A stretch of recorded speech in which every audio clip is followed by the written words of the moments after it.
A thrash metal masterpiece of biblical proportions. In February 1984, a relatively unknown power metal band, as was the terminology back then, entered a recording studio in Copenhagen to work on some material that would ultimately push the boundaries of heavy metal. The album Ride the Lightning would see Metallica take their songwriting to a whole new level, incorporating a smarter, more complex musical intelligence. Yeah, these four guys from the Bay Area of San Francisco were at the spearhead of a new genre of metal that would soon become known as thrash metal.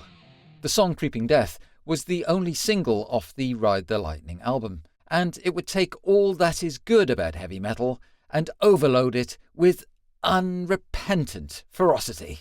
Oh, and also chuck in an epic historical story from the most famous book in the world, the Bible. Oh yeah. Let's go.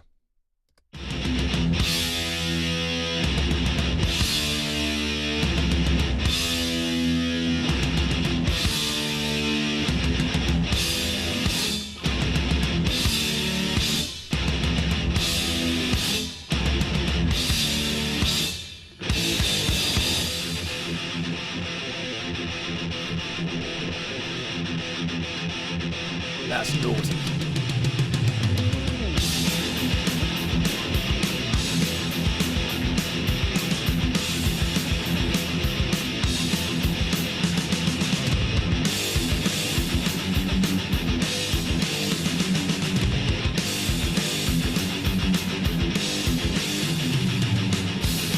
This is brutal, man.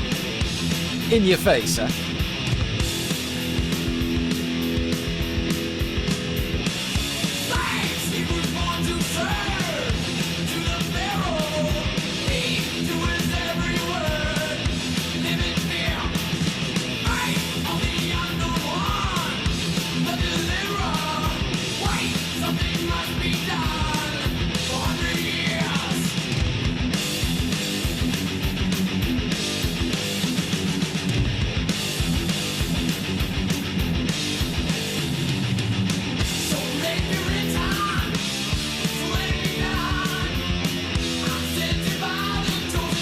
I love those chord changes.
This is class, man.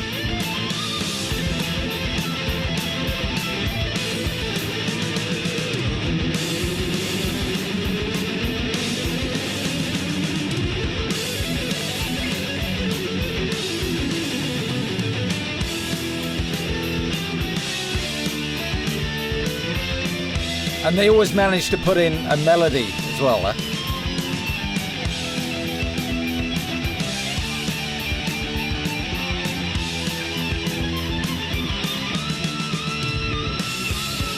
Okay, I'm going to stop it there. The next bit is an amazing kind of bridge riff. But just to... Woof. Okay, it literally starts as it means to go on, right? ferocious, in your face, and so I just want to take a look at the lyrics for that first block, just so we have an idea of what's happening in the song, right? Metallica are taking us back to the book of Exodus. And how to condense the book of Exodus. Well, Metallica did a pretty good job, actually. Slaves, Hebrews born to serve to the Pharaoh, heed to his every word, live in fear, faith of the unknown one, the deliverer. Wait, something must be done, 400 years. So the Hebrews were the slaves of the pharaohs in Egypt, right? And essentially what this text is saying is that the God, or their God, has had enough of their mistreatment and them being slaves. And as it says here, they've been slaves for 400 years. So let it be written, so let it be done. I'm sent here by the chosen one. So let it be written, so let it be done. To kill the firstborn Pharaoh's son, I'm creeping death. Now this passage is written from the perspective of none other than the angel of death, or what's also known as the destroyer, who's sent from God to essentially punish the Egyptians for what they're doing to the Israelites. Now, it's actually the 10th plague that's written in the book of Exodus. So there's another 9 plagues, such as turning water to blood, which was the River Nile turning to blood and killing all the fish. The plague of locusts and flies and lice and frogs. The plague of darkness. The plague of livestock pestilence. Plague of boils also was another one. But we'll cover those a bit later. But the one that this song covers the most, of course, is the 10th plague, which essentially is the plague, death to all newborns. Now, let my people go, land of Goshen.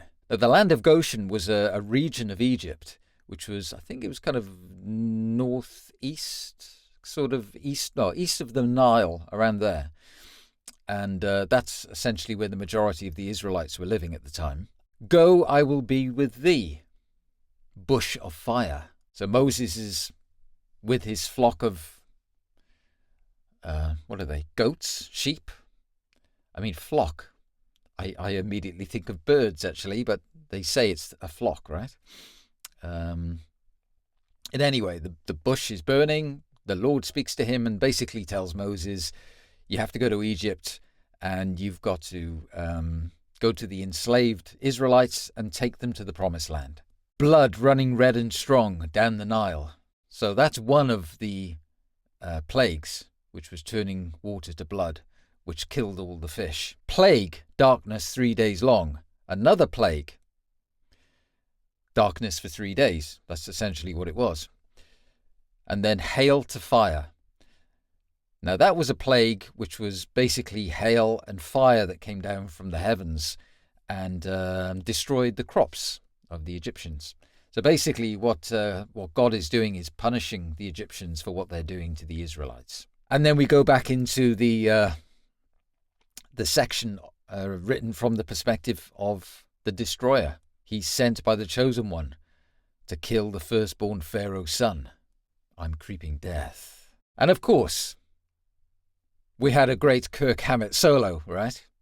And there's always a melody in there somewhere as well. Okay, so let's get back to it.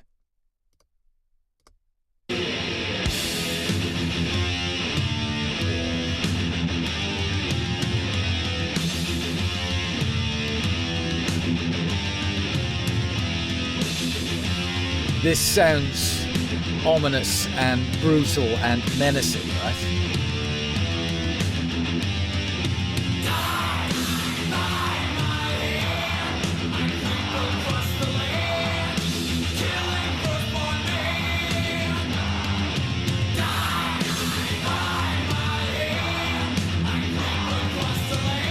And the chanting.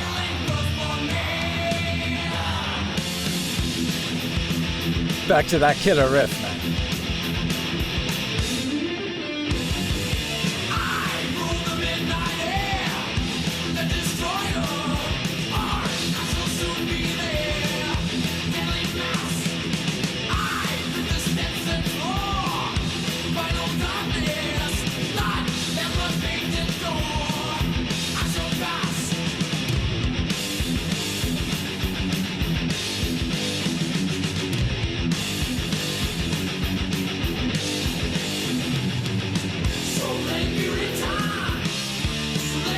There's another layer of vocals.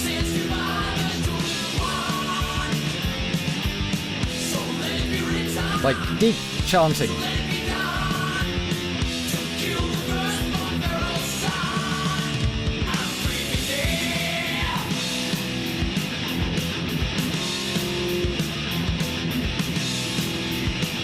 Another chord change.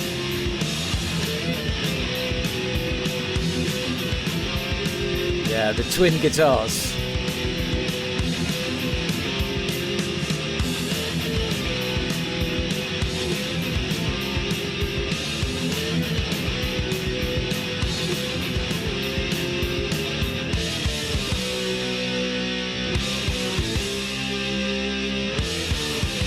Does have an epic feel, right?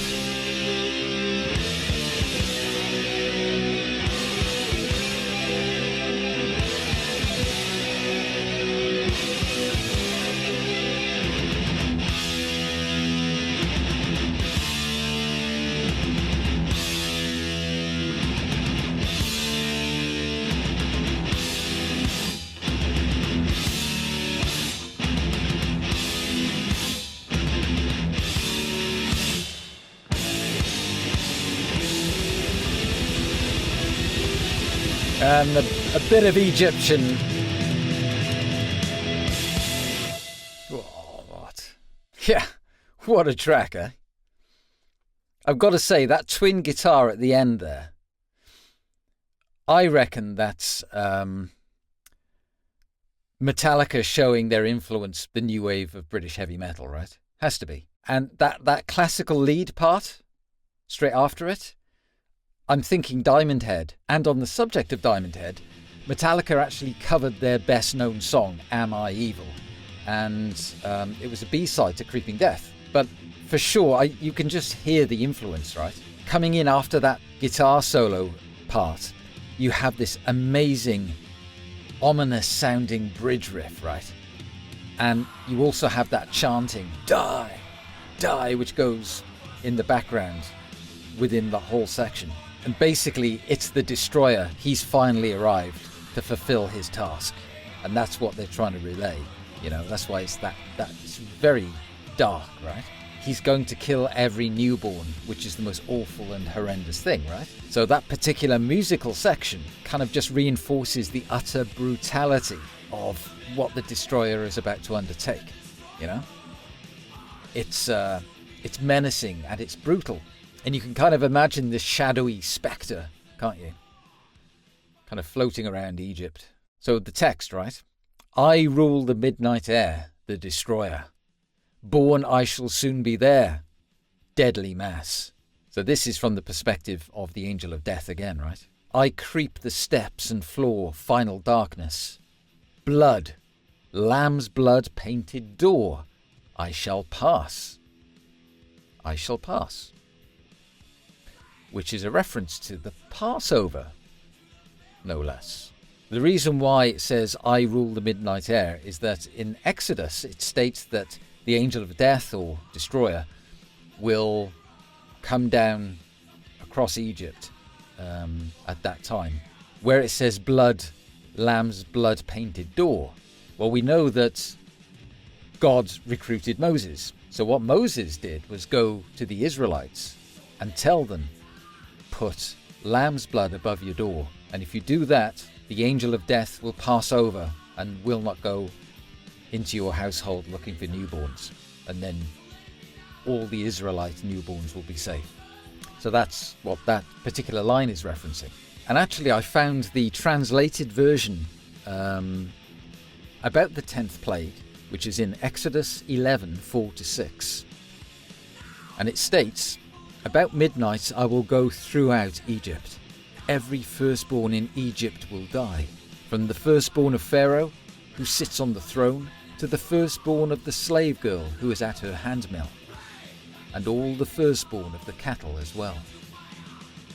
There will be loud wailing throughout Egypt, worse than there has ever been or ever will be again. So of course there is quite a bit of debate about the historic accuracy of Exodus. And, you know, the 10 plagues in particular. I mean, historical scholars have looked at different reasons where maybe the plagues have originated from, of course, beyond what Exodus tells us.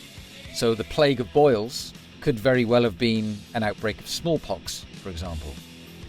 Some scholars think that the plague of darkness could have been a solar eclipse, or even an ash cloud from a volcano. But again, this is all debatable, right? And then you have the natural plagues like frogs and lice and locusts and flies. Again, they all potentially have natural causes. But of course, with this song, we are focusing a lot on the 10th plague, which is the plague of death to newborns. However, some scholars have explained this particular plague by speculating that firstborns died after eating grain that was contaminated with mycotoxins. Now, mycotoxins are a type of poisonous mold, and usually they come about, for example, if grain is stored in an inadequate environment where it's damp and all that kind of stuff, it gets moldy, and then these mycotoxins can grow. And apparently mycotoxins are poisonous enough to cause illness and even death in humans and also animals. So there are historians that suggest that during this period in Egypt, firstborn children and animals may have also been given preferential access to grain, therefore making them more likely to be in contact with the harmful effects of mycotoxin. Again, this is all pure speculation and people looking at different reasons why these plagues might have been written about in Exodus. Now, I think we're all pretty familiar with the Moses story and about him leading the Israelites to the Promised Land. I mean, for me, I always think of the classic Charlton Heston movie, 10 Commandments, and there's that epic scene, where he splits the Red Sea and they go through.